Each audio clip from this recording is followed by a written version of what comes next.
Happy birthday to you. Underside. Underside, happy birthday to you. Underside. Happy birthday to you. Underside, happy birthday to you. Et donc aujourd'hui on parle d'Underside qui a 20 ans. Exact. C'est un jour particulier hein, dans l'histoire. 20 ans depuis que tu as créé Underside en fait. Ça fait un petit chemin parcouru avec les équipes, une belle histoire d'être humain avant tout. Et puis en fait plein de belles histoires qui ont été vécues et encore à vivre. Et c'est 20 ans mais c'est passé mais comme ça, réellement. Depuis le moment où Underside a été créé. Comment tu te sens toi par rapport à ça? Vieux. Non, en dehors de ça, en fait, je pense que, tu sais, il y a des choses dans la vie, en fait, qui sont juste inévitables. Et c'était inévitable qu'Underside soit créé un jour. Dans le sens où, que ce soit au niveau de l'entrepreneuriat, que ce soit au niveau des équipes qui sont venues, en fait, se greffer au fur et à mesure à l'idéal d'Underside, ben oui, c'était comme une évidence, en fait, que ça se passe, quoi.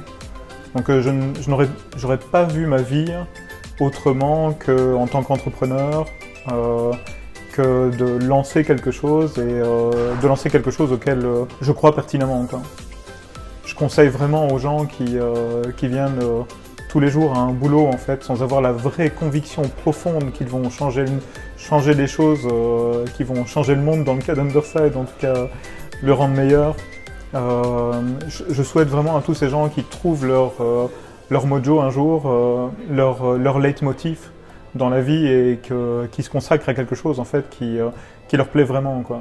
Et dans lequel ils peuvent réellement se dépasser au travers de la passion. J'aurais vraiment pas vu ma vie au travers d'un boulot traditionnel avec le fait de devoir arriver avec mon petit costard cravate. Alors ça a toujours été ma crainte, tu me connais. Mais c'est l'archétype pour moi en fait de l'employé de grande entreprise, costard, cravate, petite valise en cuir, et puis métro au boulot, dodo un peu. C'est quelque chose en fait que j'aurais jamais pu faire en fait.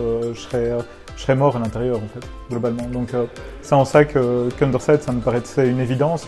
Après c'est la grande aventure en fait. C'est certain, c'est toutes les rencontres avec les gens et ça c'est ce qui fait la richesse en fait. Parfois tu rencontres des gens qui vont suivre l'aventure en fait de façon tout à fait naturelle parce que c'est aussi leur idéal, c'est aussi leur leitmotiv et puis ils vont pouvoir construire et tu vas les voir se développer en fait de façon du coup complètement exponentielle dans un environnement où très certainement ça n'aurait pas pu se produire. Et puis le fait d'être très clivant aussi, d'avoir un idéal, d'avoir un ADN très propre à l'entreprise, ben forcément le clivage fait aussi que parfois tu rencontres des gens qui s'essayent chez Underside mais qui vont très vite partir en fait. Parce que tout simplement ils ne rencontrent pas les valeurs de l'entreprise. Clairement je pense que c'est une chance en fait que d'avoir cet ADN clivant.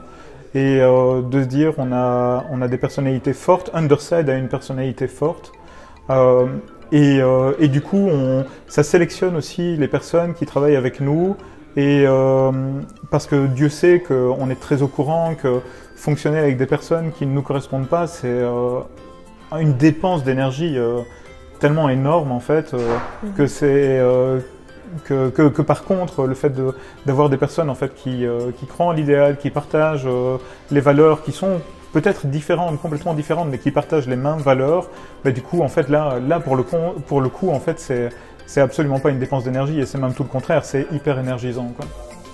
Et toi, tu en penses quoi de ces 20 ans? Je suis hyper en phase avec ce que tu viens de dire et c'est sûr que quand on a des valeurs comme ça, hyper fortes, hyper marquées, c'est certain que pour un individu, soit ça passe ou ça casse en fait et il faut vraiment avoir des gens qui soient à fond dans ces valeurs-là pour construire quelque chose sur la durée. Oui.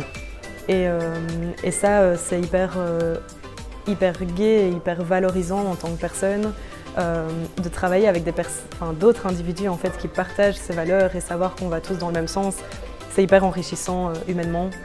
Et donc ouais, effectivement, Underside, c'est une aventure. Réellement, je pense que le mot correspond hyper bien à ce qu'on vit tous les jours. Ça, c'est sûr, ouais. Parce que les journées ne se ressemblent pas. Les challenges non plus. C'est ça, tous les projets sont différents, tout ce qu'on vit, en fonction des personnes avec qui on travaille, des clients, des partenaires, etc. C'est hyper varié. Les journées vraiment se suivent mais ne se ressemblent pas du tout.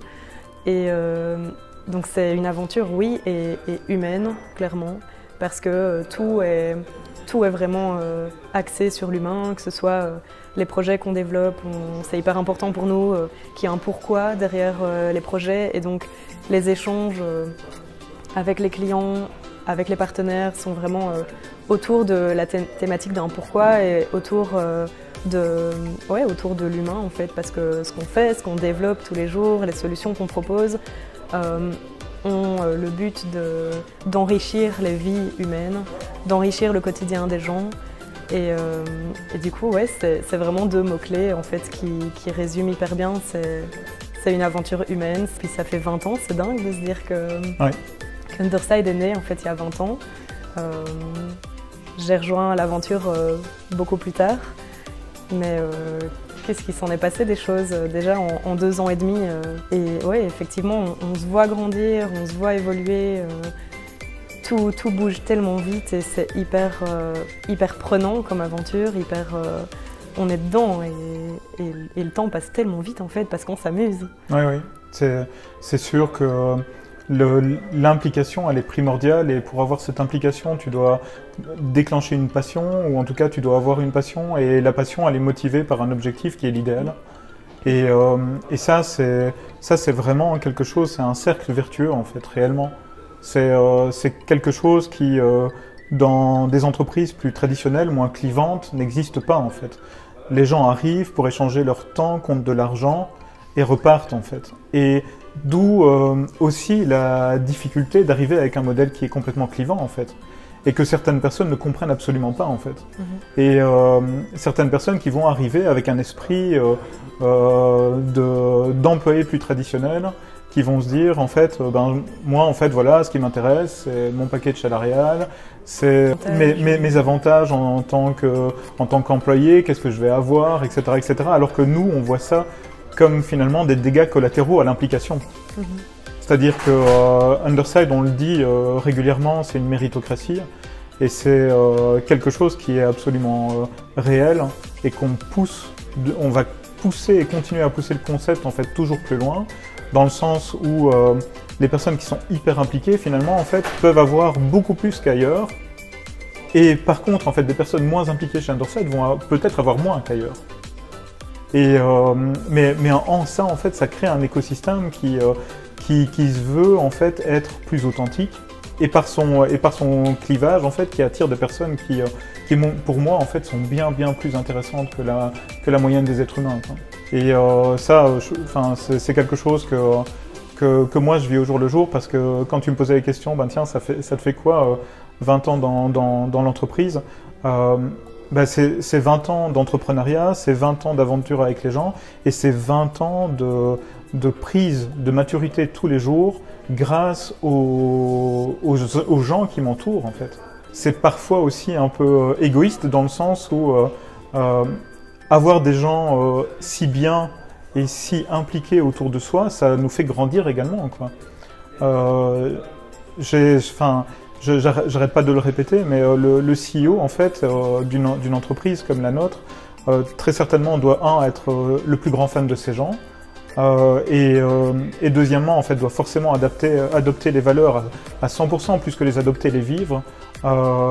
Et troisièmement, clairement, doit être suffisamment humble pour savoir à quel point les gens qui l'entourent directement, en fait, sont des gens qui peuvent lui apprendre quelque chose, en fait. Et donc, il y a un mécanisme finalement qui, chez moi, s'est mis en place au fur et à mesure du temps où si j'ai appris quelque chose, c'est à me dire très rapidement, à entendre en tout cas très rapidement autour d'une situation, l'avis des personnes qui m'entourent, de me dire « Ah c'est vrai, j'avais tort là-dessus », de l'assimiler et puis, si nécessaire, en fait, parce que ça a été une décision qui a été prise par moi auparavant, m'en excuser et puis pouvoir en fait rebondir là-dessus, ou bien alors tout simplement me dire ok, j'ai assimilé en fait ou j'ai été consolidé dans telle ou telle vision des valeurs de l'entreprise grâce aux personnes qui m'entourent. Et ça, c'est hyper beau aussi en fait comme principe, quoi. Ça évite cette approche unique top-down en fait où on voit que le CEO va imposer des choses à la direction, qui eux-mêmes en fait vont imposer des choses aux employés.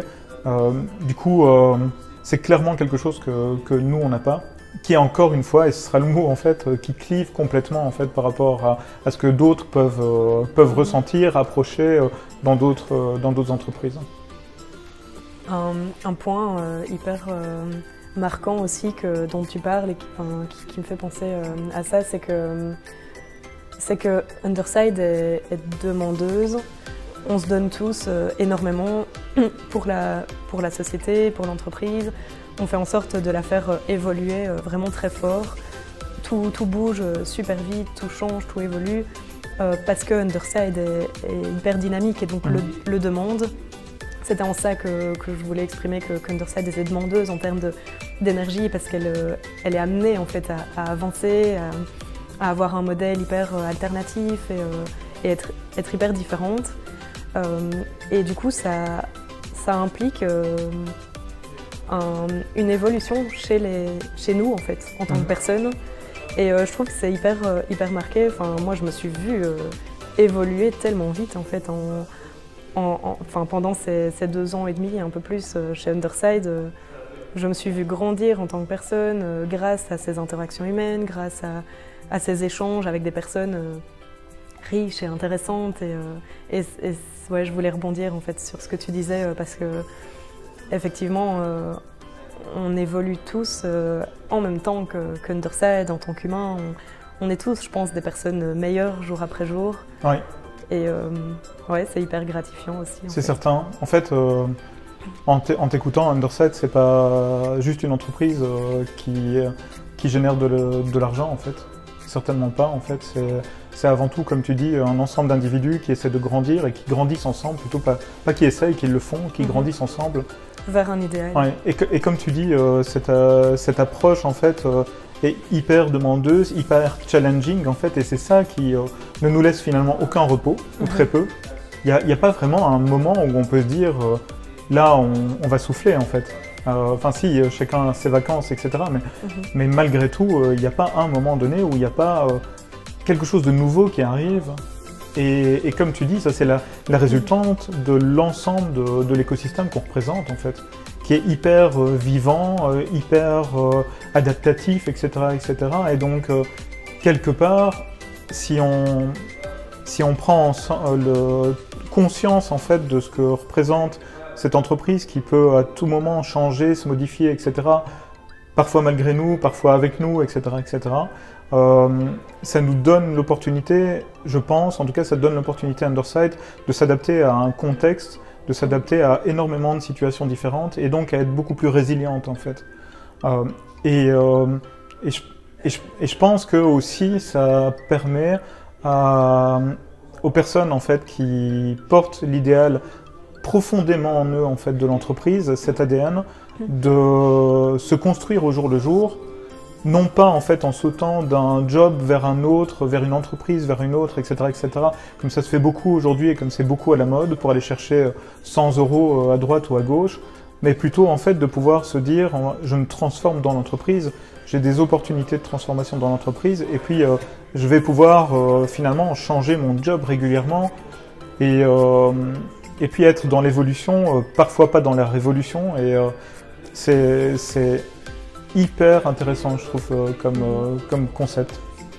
Et ce dont tu parlais, le fait de ne pas vraiment avoir de répit, en fait, c'est ça qui nous pousse, qui nous tire vers l'avant. C'est vraiment de se dire qu'une fois qu'on en a fini avec un projet ou quelque chose qui nous a demandé énormément d'investissement et d'implication, une fois que ça se termine, quelque part, directement, on se fixe un nouvel objectif, en fait, et une fois que quelque chose est atteint, tu as directement autre chose qui vient, qui suit.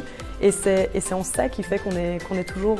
Enfin, on le sait, hein, un humain a besoin d'objectifs pour évoluer. Clairement. On le dit pour plein de choses, pour que ce soit un objectif sportif, en fait.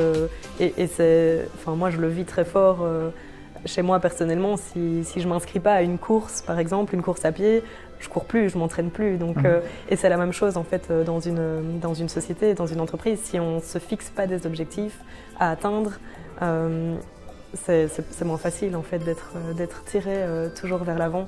Bien entendu. Et c'est en ça enfin, c'est ça qui fait cette aventure si riche, c'est le fait d'avoir toujours quelque chose qui va, un nouvel événement ou quelque chose qui va vraiment nous faire évoluer et nous demander un nouvel investissement, une nouvelle énergie pour autre chose, pour un nouveau projet. Bien sûr. Alors on s'était dit qu'on allait recevoir quelques invités aujourd'hui. Exact. Quelques guests de marque aujourd'hui. Et donc, pas des moindres. Voilà, donc on va faire venir le premier peut-être. Olivier qui est associé chez Underside et puis aussi le manager de toute l'équipe des sales. Hello, salut Olivier. Ça va? Ça va et toi? Très bien, oui. Alors, 20 ans d'Underside, ça t'inspire quoi? Plein de choses.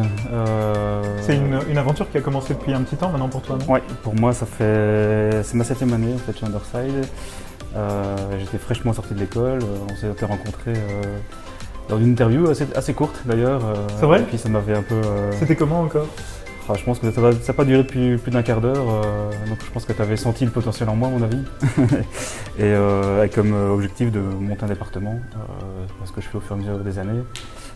Maintenant on est 6 personnes dans le département, donc c'est vraiment chouette. Et pouvoir fêter cette 20e année avec vous en tout cas, c'est vraiment terrible, quoi. Si on devait te demander un moment fort comme ça, un élément